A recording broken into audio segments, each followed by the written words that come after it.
علی بھائی اگلا سوال یہ ہے کہ آپ اہل سنت کے نزدیک کیا ہم شیعہ لوگ کافر ہیں؟ ہم خود شیعہ ہیں تو ہم کیوں آپ کو کافر کہیں گے؟ ہم پہ خود الزام لگتا ہے. میں آپ کو صرف ایک شغل کی چھوٹی سی بات بتاتا ہوں. پچھلے دنوں میری بات ہوئی مولانا طارق جمیل حفظہ اللہ تعالی سے. تو انہوں نے کچھ باتیں تو مجھے شیئر کرنے سے منع کی ہوئی ہیں، لیکن جو مجھے پتا ہے کہ وہ شیئر کرنے سے ناراض نہیں ہوں گے، میں وہ بات کر دیتا ہوں. تو مجھے انہوں نے منع کر دیا، یہ بات تم نے نہیں کرنی کہیں بھی. میں نے کہا سر آپ سمجھیں کہ آپ نے کنویں میں ڈال دیا، کیونکہ ہم تو خود افیکٹنگ ہیں نا ان چیزوں کے. لیکن ایک بات جو وہ ڈنگے کی چوٹ پہ کہہ سکتے ہیں نا، تو وہ مجھے کہنے لگے مجھے بتاؤ کہ رافضی اور شیعہ میں کیا فرق ہے. ٹھیک ہے، تو میں نے کہا جی سر رافضی وہ ہوتا ہے. پھر میں نے ان کو بتایا کہ بیسیکلی امام زین العابدین کے دو بیٹے تھے ٹاپ آف دا لسٹ، امام محمد باقر بن علی بن حسین بن علی، اور دوسرے تھے امام زید بن علی بن حسین بن علی، جن کا وہ فرقہ زیدیہ بھی ابھی ان کی طرف اپنے آپ کو منسوب کرتا ہے. تو امام زید کے سامنے کچھ لوگوں نے سیدنا ابو بکر و عمر کے اوپر طعن کیا، اور یہ روایتیں اہل سنت اہل تشیع دونوں کے یہاں پائی جاتی ہیں. تو انہوں نے کہہ دیا کہ انہوں نے روفتمونا، انہوں نے اپنے امام کو چھوڑ دیا. یعنی ہماری یہ تعلیمات نہیں ہے کہ آپ ابو بکر و عمر کے اوپر لعنت کرو نعوذ باللہ. یعنی یہ تو آل امیہ کا طریقہ ہے نا، صحابہ پہ سب و شتم کروانا. تو تم نے تو اپنے امام کی تعلیمات کو چھوڑ دیا، اس سے لفظ رافضی نکلا. یہ پھر اہل سنت کے ہاں مستعمل ہو گیا. امام مسلم نے بھی ایون جو ہے وہ رافضی کا لفظ صحیح مسلم کے مقدمے میں استعمال کیا ہوا ہے. ٹھیک ہے نا، کہ ہاں رافضیوں کے حوالے سے ڈسکشن کی ہوئی ہے کہ وہ جابر جوفی تھا جو غالی رافضی تھا، تو اس سے رافضی لفظ نکلا. یہ وجہ ہے کہ شیعہ اپنے آپ کو رافضی نہیں کہتے ہیں، کیونکہ وہ اس کو ایز اے نوٹوریس ورڈ مانتے ہیں. یعنی اب بریلوی کہتے ہیں، بریلویوں کو اہل حدیث بدعتی کہتے ہیں، تو کیا بریلوی کہتے ہیں فخریہ کہ ہاں ہم بدعتی ہیں؟ وہ کہتے ہیں نہیں بدعت نہیں ہے، ہم تو ماشاءاللہ اجتہاد کر رہے ہیں، بدعت حسنہ ہے. ورنہ اگر بدعت لفظ کو اچھا ہو تو وہ کہیں فخریہ ہاں میں بدعتی ہوں. وہ نہیں کہتے اپنے آپ کو بدعتی. اہل حدیث جو ہے ان کے معاملات میں جو بندی کہتے ہیں. اس طرح شیعہ تو اپنے آپ کو رافضی نہیں کہتے. ٹھیک ہے نا، وہ تو اس لفظ کو غلط سمجھتے ہیں. تو بلکہ شیخ زبیر عزیز صاحب نے ایک پورا مضمون لکھا ہے اپنے جو فتاوی علمیہ کے اندر کہ رافضی نام سے جتنی بھی روایتیں ہیں سب گھڑی ہوئی ہیں. یہ ابن تیمیہ بھی کافی روایتیں لکھتا رہا ہے کہ ایک گروہ ہوگا وہ رافضی کہلائے گا، وہ یہ ہوگا، وہ سب کی سب فیبریکیٹڈ ہے. کوئی ایسی روایت موجود نہیں ہے، جعلی روایتیں. اور اس میں امام زید نے جب کہا نا انہوں نے یہ رافضی ہیں، تو میں نے تاجمی صاحب سے عرض کیا کہ وہ رافضی ہوتا ہے جو حضرت ابوبکر عمر کی خلافت کا انکار کرے، ان پہ طعن کرے. تو مجھے کہنے لگے اچھا تو شیعہ کون ہوتا ہے؟ میں نے کہا تسی تے اسی. تو کہکا مار کے ہنسے اس کے اوپر. تو ظاہر ہے کہ شیعہ، میں نے کہا شیعہ علی وہ ہیں جو حضرت ابوبکر عمر عثمان کی خلافت کو مانتے ہیں اور حضرت علی کے سپورٹر ہیں. مجھے بتائیں حضرت علی جس وقت خلیفہ راشد تھے اور ان کے خلاف جب لوگ کھڑے ہو رہے تھے تو حضرت علی کے ساتھی شیعہ علی کہلائے ہیں نا. المصنف ابن ابی شیبہ میں موجود ہے نا کہ حضرت علی نے قنوت نازلہ پڑھی، اللہم علیک بمعاویہ و اشیاعہ، اے اللہ معاویہ اور اس کے شیعہ کو تباہ و برباد کر. تو ادھر کون تھے پھر؟ علی اور اس کے شیعہ. شیعہ کہتے ہیں گروہ کے لوگ. ٹھیک ہو کہ نا. تو اگر اس طرح وہ تو یہ تو اتنا یعنی اس اعتبار سے میں آپ کو بتاؤں کہ اگر آپ بریلوی علماء سے پوچھیں نا کہ یہ جو مسلم شریف میں آتا ہے کہ اہل حدیث کی روایتیں، اور امام ترمذی جگہ جگہ لکھتے ہیں کہ اہل حدیث کا یہ حکم ہے، تو وہ کہیں گے وہ والے اہل حدیث تو ہم ہیں، یہ تو وہابی ہیں. وہ فخریہ اپنے آپ کو اہل حدیث کہیں گے، ویسے بریلوی لکھیں گے اپنے ساتھ. تو ادھر بھی جب یہ باتیں ہم کریں گے نا تو جو سمجھدار سنی وہ کہیں گے ہاں ہاں ان معنوں میں تو ہم بھی شیعہ علی ہیں. ٹھیک ہے، لیکن یہ والے شیعہ اور ہیں، یہ رافضی ہیں. ٹھیک ہے، اہل سنت میں بھی یعنی شیعہ کی ٹرم جو ہے وہ اور اعتبار سے استعمال ہوئی کہ جو ذرا میری طرح کی باتیں کرنے والے ذرا آؤٹ سپوکن لوگ تھے ان کو شیعہ کہہ دیا گیا، امام حاکم کو، عبدالرزاق کو. لیکن سنیے سے نہیں نکالا گیا، کہا گیا شیعت کی طرف مائل تھے. اور شیعت وہ یہ سمجھتے تھے کہ جو لوگ حضرت علی کے حق میں زیادہ بولتے ہیں. ٹھیک ہے، تو اس لیے وہ اس طرح کہتے تھے. دوسروں کو تو وہ رافضی کہا کرتے تھے، ورنہ تو صحیح بخاری کے 100 کے قریب راوی شیعہ ہیں. ٹھیک ہے، لیکن وہ اس طرح کے رافضی نہیں.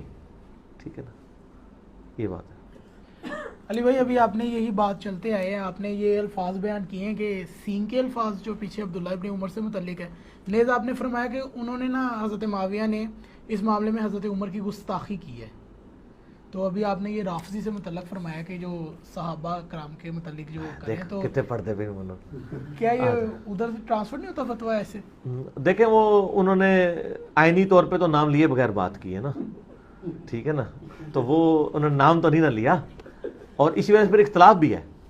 بعض لوگ کہتے ہیں انہوں نے حضرت علی کو کہا ہے, ٹھیک ہے, تو یہ بات تو جنون ہے جی. تو سر ہم تو کہتے ہیں ڈنگے کی چوٹ پہ, بلکہ میں تو بہت آگے جا کے بات کرتا ہوں کہ اس زمانے میں جن لوگوں نے صحابہ کرام کو برا کہا ہے نا, وہ بڑے مجرم ہیں ان لوگوں کی نسبت جو آج صحابہ کرام کو برا کہہ رہے ہیں, اس لیے کہ انہوں نے تو ڈائریکٹ نبی علیہ السلام کی صحبت کی تھی, اور نبی علیہ السلام کی حدیثیں بھی آدھی بیان کرتے ہیں. ان کی بےایمانی دیکھ لیں کہ صحیح مسلم میں 6488 نمبر حدیث ہے کہ عبد الرحمن بن عوف اور خالد ابن ولید کا جھگڑا ہوا. عبد الرحمن بن عوف سابقون الاولون میں سے تھے, خالد ابن ولید جو ہیں وہ صلح حدیبیہ کے بعد مسلمان ہوئے ہیں, ٹھیک ہے. اسی لیے جو آیت آتی ہے نا کہ جو فتح سے پہلے مسلمان ہوئے اور جو فتح کے بعد وہ برابر نہیں ہے, کئی مفسرین اس فتح سے مراد صلح حدیبیہ لیتے ہیں, فتح مکہ نہیں لیتے, کیونکہ اس میں مکہ لفظ ہی نہیں ہے. اور یہ بات ٹھیک بھی ہے, کیونکہ قرآن میں انا فتحنا لک فتحا مبینا صلح حدیبیہ کو کہا گیا تھا.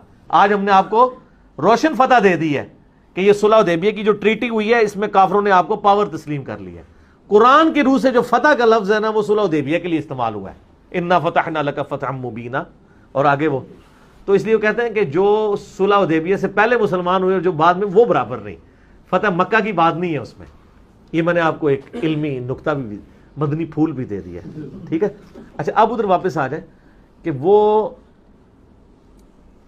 اب صحیح مسلم میں جو حدیث تھی 6488, جب شکایت نبی علیہ السلام تک پہنچی, آپ نے حضرت خالد کو بلا کے ڈانٹتے ہوئے فرمایا, خالد تم میرے صحابہ کو برا مت کہو, تم اگر اب احد پہاڑ کے برابر سونا بھی خیرات کر دو تو میرے صحابی نے جو ایک مد 600 گرام گندم, بلکہ اس کے آدھ کو بھی تم نہیں پہنچ پاؤ گے. تم احد پہاڑ جو کئی کلومیٹرز پہ پھیلا ہوا ہے اس کے برابر سونا دو تو پاؤ گندم میرے صحابی نے جو خرچ کی ہے اس کے برابر بھی نہیں ہوگے. ہم ایک معصومانہ سوال کرتے ہیں کہ حضرت خالد ابن ولید کیا صحابی نہیں تھے؟ تو انہی کو کہا جا رہا ہے تم میرے صحابہ کو برا نہ کرو, ٹھیک ہے. اگر میں اپنے قریبی ایک بندے ہوں گے, تم میرے بندوں کو یہ کہتے ہو تو مراد یہ کہ میں تمہیں ابھی باہر نکال رہا ہوں, باہر ان معنوں میں ضرور نکال رہا ہوں کہ تم اس وقت اسلام قبول تم نے کیا ہے جب اسلام کا گولڈن پیریڈ ہے, صلح حدیبیہ کے بعد, یوں گراف اوپر. اور یہاں پر ان لوگوں نے اسلام اس وقت قبول کیا جب اسلام کا مطلب مار کھانا تھا, اور یہ حدیث بھی آدھا بیان کرتے ہیں میرے صحابہ کو برا مت کرو, میرے صحابہ کو برا مت کہو. اور سر میں پھر وہ ننگے سر والی سرکاروں سے عرض کروں گا, آپ تو یہ حدیث بھی پوری نہیں بیان کر سکتے, کیونکہ یہ اسپیسیفکلی ان لوگوں کے بارے میں تھی جن لوگوں کا آپ دفاع کر رہے ہیں کہ نبی علیہ السلام نے اپنے جونیئر صاحب کو کہا تھا میرے سینئر کو نہ برا کہنا.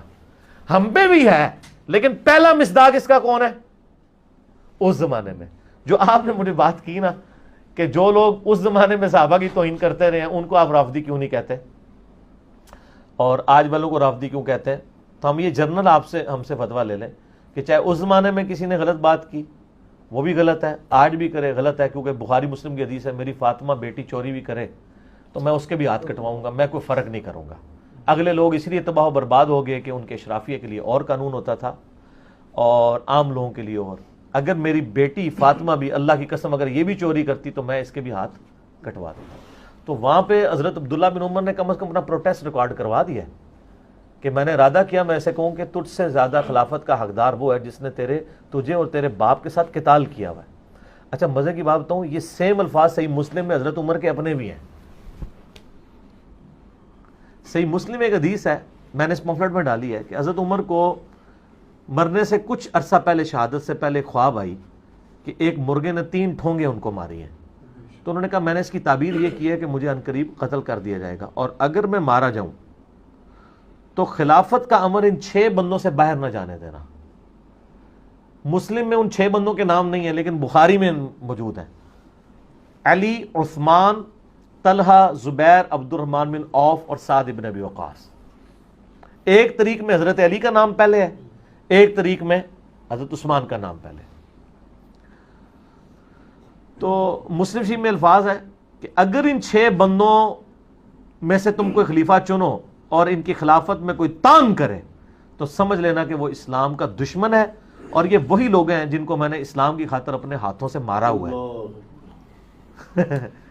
تو اسلام کی خاطر ہم نے حضرت عمر کے محبوب بندوں کو خلافت میں تان کرنے والے رومن اور پرشین امپائر کے لوگ تو نہیں ہونے.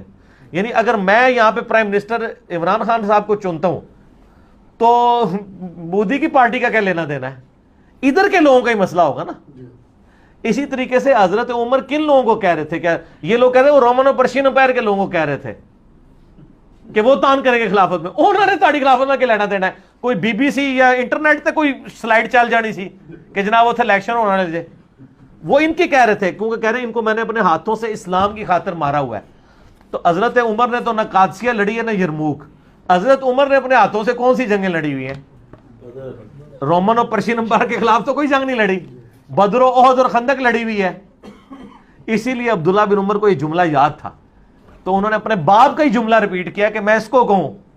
قاسم بھائی کتنا پوائنٹ کی بات ہے. اپنے باپ کا جملہ ہی انہوں نے ریپیٹ کیا کہ تم لوگ تو وہ جن کو ہم نے اسلام کی خاطر مارا ہوا ہے. کیونکہ حضرت عمر کے الفاظ کیا ہیں کہ اگر میری موت جلدی ہو گئی تو میرا یہ حکم ہے کہ خلافت کا فیصلہ ان 6 افراد میں ہی طے ہوگا جن سے رسول اللہ اپنی وفات تک راضی رہے. پھر فرمایا اور مجھے خوب معلوم ہے کہ بعض لوگ اس امر خلافت میں تان کریں گے اور یہی وہ لوگ ہیں جن کو میں نے اسلام کی خاطر ان کے قبول اسلام سے پہلے اپنے ہاتھوں سے مارا بھی ہے. ٹھیک ہے.